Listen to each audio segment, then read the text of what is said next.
Olá meus amigos, sejam muito bem-vindos ao meu canal. Eu sou Antônio Sanches e vamos para mais um vídeo de Direito Processual Civil. Nesse vídeo eu vou falar com vocês sobre introdução à tutela executiva. Como vocês podem ver, esse vídeo inicia um curso de tutela executiva.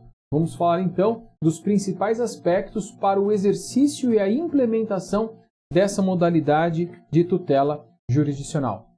Caso vocês não sejam inscritos no meu canal, cliquem nesse botãozinho aqui no canto inferior direito, e aí vocês vão estar inscritos, e ativem o sininho, ativem as notificações, e aí vocês vão ter semanalmente as notificações a respeito dos vídeos que a gente coloca aqui no canal. Ok? Vamos entender um pouquinho da tutela executiva, claro, sempre começando do começo, né? Lembrando lá que nós já tivemos no nosso sistema, né, e eu chamo a atenção para o que tivemos na Idade Média, da autotutela.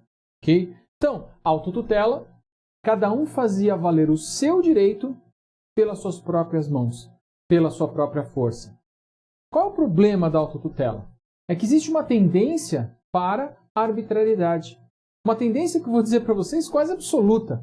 Não é? Aquele que exerce o seu direito pela sua própria força, dificilmente ele vai parar, ele vai cessar, bloquear o exercício da sua própria força no momento em que o seu direito estiver realizado, se ele tiver alguma pretensão ainda além daquilo.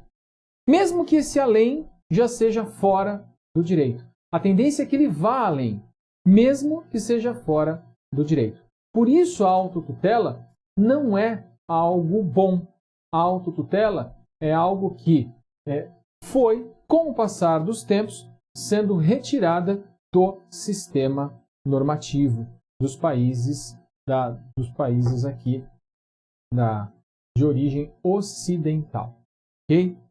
A autotutela vai ser um ponto marcante durante a Idade Média e vocês sabem que, ao final da Idade Média, com aqueles eventos que marcam o fim da Idade Média, começa a surgir o Estado.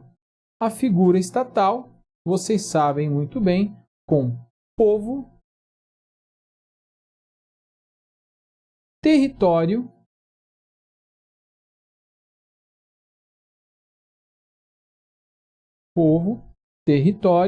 e poder. Poder político. Okay? Só que esse poder, ele, se também exercido de maneira... Deixa eu só melhorar isso aqui, né? Povo. Se esse poder for exercido de maneira totalitária, de maneira isolada, nós temos também a arbitrariedade. Então, a mesma arbitrariedade que vigorava na autotutela vai vigorar no poder estatal. E aí, qual é um mecanismo, qual é uma medida para conseguir fugir disso daí? Repartir o poder, dividir o poder. E foi feito isso.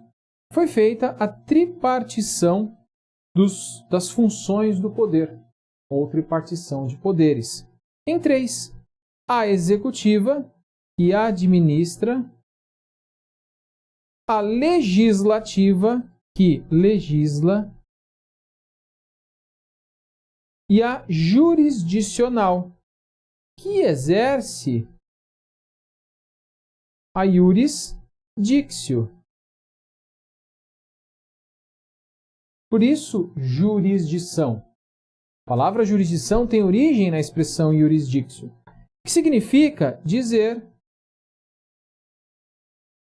o direito. Então, essa função jurisdicional era a função de dizer o direito aplicável quando um conflito surgisse. Era a função de dizer quem tem razão quando duas partes entendiam que tinham as duas razão. E uma visão romântica disso é que, quando o Estado dissesse quem tinha razão, aquele que não tinha razão automaticamente ia obedecer o comando estatal. Essa, então, foi a origem da função jurisdicional. Então, o conceito inicial da função jurisdicional era simplesmente dizer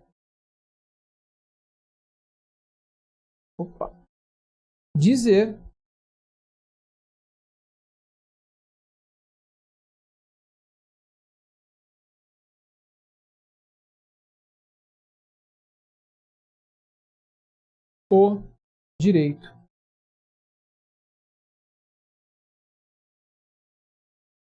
Só que, o que aconteceu? Verificou-se que apenas dizer o direito não era suficiente. No começo, quando o Estado dizia o que tinha que ser feito, quando o magistrado dizia o que tinha que ser feito, aquela parte que estava sem razão cumpria. Só que com o passar dos anos, com o desenvolvimento da sociedade, com a expansão da população, as pessoas passaram a não cumprir mais aquilo que o magistrado estabelecia. Então, a atividade de simplesmente dizer o direito não mais solucionava os problemas, não mais resolvia os conflitos. Houve necessidade de uma expansão da atividade jurisdicional. E nessa medida, então, a atividade jurisdicional, que não mais se contentava com dizer o direito, ela se expandiu para o conceito da tutela jurisdicional de modalidades diferentes. E aí sim, aquele conceito inicial de iuris dictio continuou existindo. Só que ele foi identificado, ele foi separado aqui como a tutela de conhecimento. Então essa sim vai servir, como serve até hoje, para dizer o direito.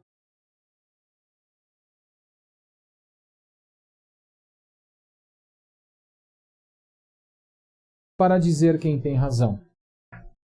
Mas, uma vez que se verifica a necessidade de algo diferente, uma vez que se verifica que aquele perdedor não faz aquilo que tem que fazer, nós passamos a precisar da tutela de execução, que é a tutela satisfativa.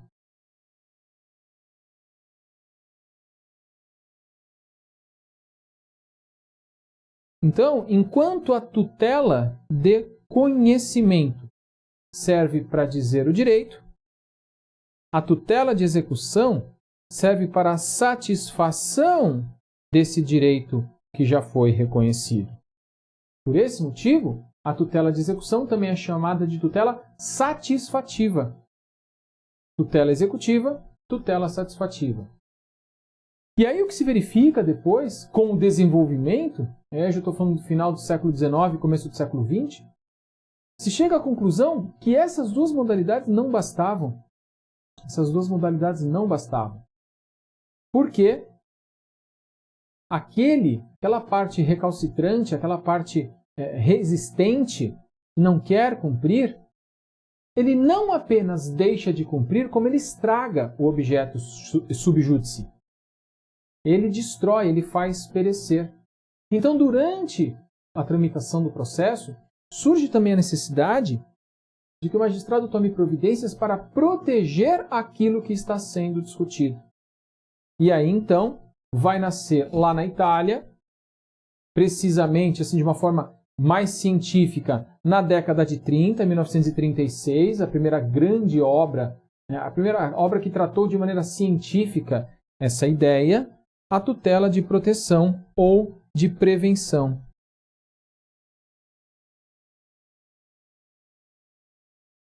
Ok? E para que serve a tutela de prevenção? Para proteger. Para proteger o quê? O direito. Para proteger o direito subjúdice.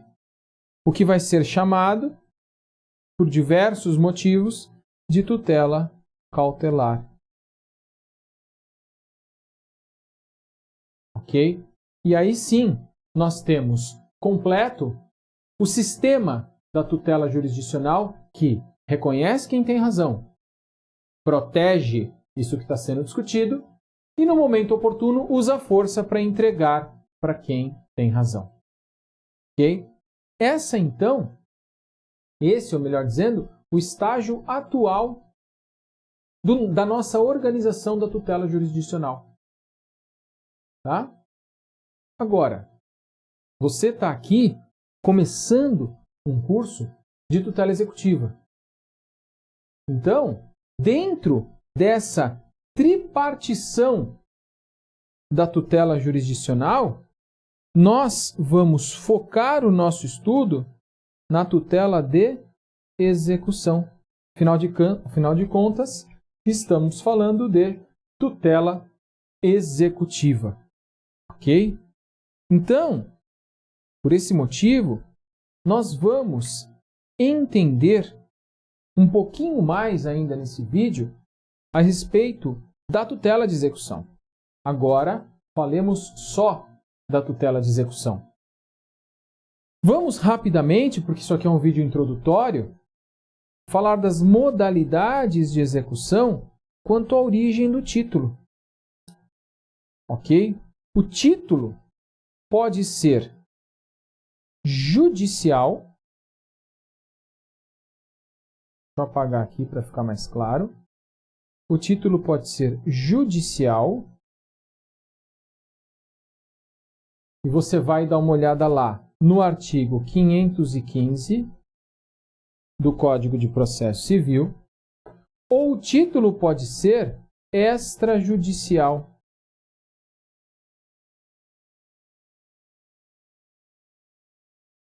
E para entender o título extrajudicial, você vai dar uma olhada no artigo 784 do Código de Processo Civil. Ok? Então nós temos essas duas origens do título executivo. O título pode ser judicial, não necessariamente ele veio de um processo judicial. Porque se você olhar o 515, você vai ver, por exemplo, que a sentença arbitral é um título executivo judicial. Só que ela não veio de uma vara judicial, ela veio de uma arbitragem. Mas, pelas circunstâncias do caso, pela natureza jurídica da decisão arbitral, o legislador entendeu por bem inserir a sentença arbitral e foi correto entre os títulos executivos judiciais.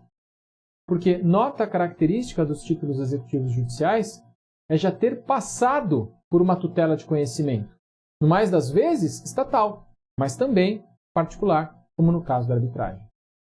E os títulos extrajudiciais são títulos que são feitos pelas pessoas, pelos sujeitos de direito, e a lei, presentes os requisitos, a lei confere a esse documento a execuibilidade, a executividade, que são aqueles do artigo 784 do Código de Processo Civil. A gente vai ter um momento oportuno para analisar os títulos executivos, tanto os judiciais como extra. E aí você vai ver aqui no vídeo do canal a esse respeito.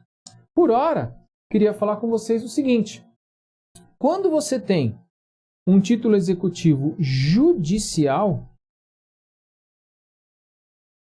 esse título executivo ele será executado por meio de um rito, por meio de um procedimento denominado cumprimento de sentença. E aqui, com a devida vênia, o código comete um erro.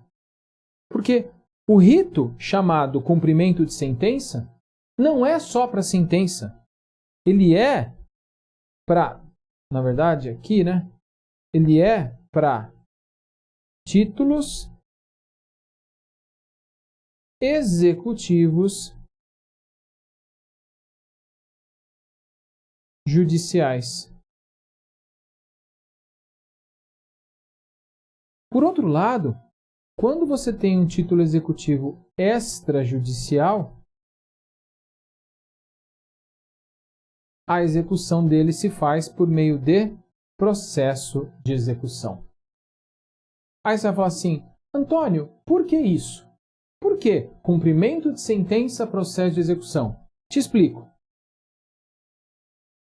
Quando o código anterior sai, em 1973, eu comecei a advogar em 2004. Me formei em 2003, comecei a advogar em 2004. Eu peguei um pouco do que eu vou contar para vocês. Imagina um processo de conhecimento, uma ação de indenização, em que o réu foi citado, contestou, foi para a audiência, perdeu, recorreu e transitou em julgado. Aí o que tinha que acontecer? O vencedor do processo tinha que levar a sentença para casa, preparar uma petição inicial, recolher custas de novo e dar entrada num novo processo, chamado processo de execução da sentença. Se era um novo processo, precisaria ter nova citação. E essa pessoa que já tinha sido condenada sabia que da próxima vez que o oficial de justiça batesse na sua porta, ia ser para pagar. Ele ia ter que pagar. Então ele fugia do oficial de justiça, feito o diabo foge da cruz. E atrasava muito. Eu cheguei a pegar um processo em que, para o processo de execução, a citação demorou 3 anos, porque o cara fugia do oficial de justiça. E não podia ser pelo correio, tinha que ser por oficial de justiça. Né? O código anterior proibia citação por correio na execução. Graças a Deus, essa questão não perdurou até 2015. Porque em 2005 e depois em 2006, nós tivemos 2 leis, uma em 2005 e uma em 2006, que alteraram o sistema de execução para aquilo que é hoje. Tá? Então a execução no novo código é um sistema que foi menos modificado, porque em 2005 sofreu uma grande reforma. Tá? E no que consistiu essa reforma, no que consistiu essa modificação? O processo tramitou, o processo de conhecimento tramitou. Ao final, transitado em julgada a sentença, não há mais necessidade de você dar início a uma nova relação processual. Você simplesmente intima o perdedor a cumprir a decisão. E o faz na pessoa do seu advogado. Mantém-se a relação processual. Então agora, isso se chama processo sincrético. Se você dá uma pausa aqui no vídeo e procura sincretismo na internet. Procurou? Você vai ver que sincretismo é um sistema que reúne 2 outros sistemas. Então, o que é o processo sincrético? É uma relação processual só que reúne um pedaço de conhecimento e depois um pedaço de execução. Tutela de conhecimento, tutela de execução no mesmo processo. Agora, abre o seu Código de Processo Civil no artigo 318 e dá uma olhadinha logo acima dele, que está escrito isso, do processo de conhecimento e do cumprimento de sentença. Porque é um processo que serve para as 2 coisas. Tá? É por isso que, em sendo título executivo judicial, a tutela executiva se implementa por cumprimento de sentença, que é um rito, um procedimento mais rápido, mais célere do que um processo de execução. Agora, se você tem um título executivo extrajudicial, aqueles do artigo 784, o documento não nasceu de um processo. O documento nasceu de particulares. Você não teve processo até então para materializar aquele direito. Então você precisa dar início a um processo, somente para implementar a tutela executiva. Por esse motivo, então, você vai fazer uma petição inicial e vai dar início a um processo, que vai servir só para a tutela executiva. Processo de execução. É aquilo que você encontra a partir do artigo 771 do CPC. Então, gravem. Cumprimento de sentença serve para a tutela executiva dos títulos judiciais. Processo de execução serve para a tutela executiva dos títulos extrajudiciais. Ok? Esse foi um primeiro panorama de como surgiu a tutela jurisdicional, como ela evoluiu para a tutela de execução e como a tutela de execução evoluiu até os dias de hoje. Próximos vídeos, a gente continua falando desse assunto. É isso aí. Obrigado, grande abraço, bons estudos e até a próxima.